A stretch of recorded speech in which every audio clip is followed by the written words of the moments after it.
Hello students, और आप देख रहे होंगे हमारे पीछे बोर्ड पर एक टॉपिक लिखा हुआ है basic strength between pyrrole and pyridine. Clear है बात? तो अभी हम लोग बेसिक स्ट्रेंथ पढ़ने जा रहे हैं पायरोल और पायरिडीन के बारे में। कंपैरिजन करने जा रहे हैं कि पायरोल एंड पायरिडीन में कौन ज्यादा बेसिक होगा। ठीक है, तो हम लोग यहाँ पर समझते हैं। पायरोल का स्ट्रक्चर आप लोग जान रहे हैं, पायरोल का रेजोनेटिंग स्ट्रक्चर भी आपको दिया गया है, आप डिस्क्रिप्शन बॉक्स में देख लेंगे, आपको वहां पे मिल जाएगा। ये हो गया हमारा पायरोल, क्लियर है। और उसके बाद हम लोग के पास आ रहा है कौन? पायरिडीन। तो यहाँ पे क्वेश्चन बहुत इंपॉर्टेंट रहता है कि पायरोल में एंड पायरिडीन में बेसिक स्ट्रेंथ किसका ज्यादा होगा, आइदर पायरोल का या पायरिडीन का। तो हम लोग समझते हैं कि पायरोल और पायरिडीन में ज्यादा बेसिक कौन होगा। तो आंसर हम लोग जान जाएंगे कि आंसर यहाँ पे क्या बनने जा रहा है कि pyridine is more basic than pyrrole. Reason समझते हैं बच्चे, यहाँ पे क्या रीजन होगा इसका। तो रीजन समझने के लिए हम लोग यहाँ देखते हैं कि सर नाइट्रोजन का जो लोन पेयर है वो रेजोनेंस में स्टेबलाइज्ड है। क्लियर है बात? और यहाँ पे डीलोकलाइजेशन हो रहा है पाई इलेक्ट्रॉन का, यानी पाई बॉन्ड यानी कि लोन पेयर ऑफ इलेक्ट्रॉन का। लेकिन इस कंडीशन में देखेंगे कि नाइट्रोजन का जो लोन पेयर है वो sp2 ऑर्बिटल में रहने के कारण ये रेजोनेंस में इन्वॉल्व नहीं होगा। और जब रेजोनेंस में इन्वॉल्व नहीं होगा तो इसको हम लोग बोल सकते हैं कि ये लोकलाइज्ड पाई इलेक्ट्रॉन है। क्या है? तो लोकलाइज्ड पाई इलेक्ट्रॉन बोलते हैं इसे। और पायरोल में जो लोन पेयर है वो क्या है? तो डीलोकलाइज्ड है। क्या है?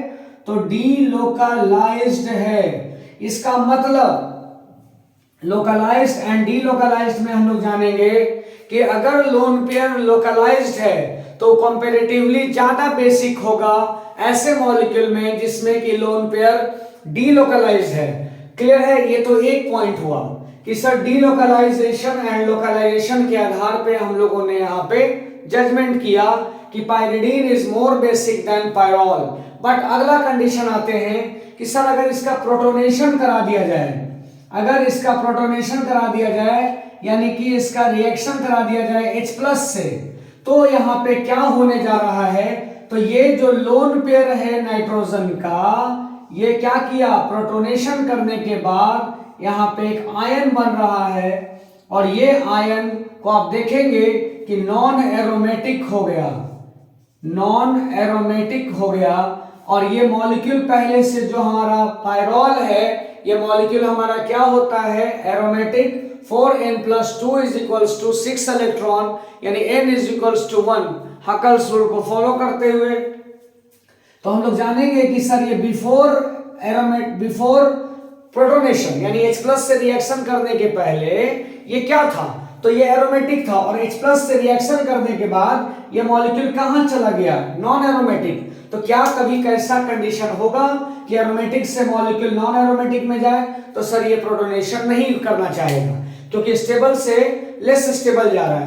अब अगर बात करें हम लोग पायरिडीन को लेकर, तो पायरिडीन का जब यहाँ पे H+ से रिएक्शन कराते हैं तो अब हम लोग यहाँ देखेंगे कि यहाँ बन रहा है पिरिडीनियम आयन। इसका नाम क्या बोलेंगे? पिरिडीनियम आयन। इसका नाम होता है पिरिडीनियम आयन। और अब देखेंगे कि पिरिडीनियम आयन अभी भी यहाँ एरोमेटिक है, इसके पहले भी एरोमेटिक था, प्रोटोनेशन से पहले भी और प्रोटोनेशन के बाद भी ये एरोमेटिक है। एरोमेटिक होने का क्या रीजन है इसमें? क्योंकि इसका जो लोन पेयर है पायरिडीन का, वो लोन पेयर लोकलाइजेशन में हिस्सा नहीं लेता है, दैट इज रेजोनेंस में हिस्सा नहीं लेता है, यानी ये यहाँ पे क्या है? लोकलाइज्ड है। लोकलाइज्ड होने के कारण हम लोग जानेंगे कि ये मॉलिक्यूल क्या हुआ? एरोमेटिक हुआ।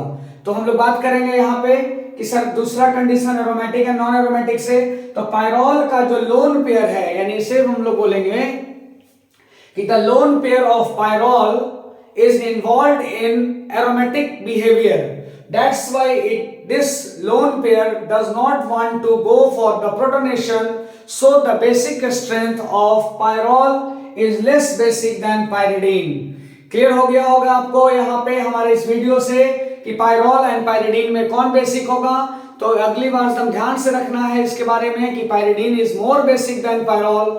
होप कि आपको फिर ये वाला भी वीडियो हमारा आपको बहुत अच्छा लग रहा होगा और आप लोग का जिस तरीके से पहले से रिस्पॉन्स आ रहा है पुराने वीडियोस के ऊपर, ये इसके लिए बहुत बहुत थैंक यू आप लोगों को। और होप कि इसी तरीके से हम आप लोगों को छोटा छोटा इस तरीके से कुछ क्वेश्चंस कराते रहें। और अभी हमारे पास टाइम हो रहा है 10 PM से ज्यादा, यानी 10:15 के राउंड में हम लोग अभी यहाँ पे वीडियो अपलोड कर रहे हैं।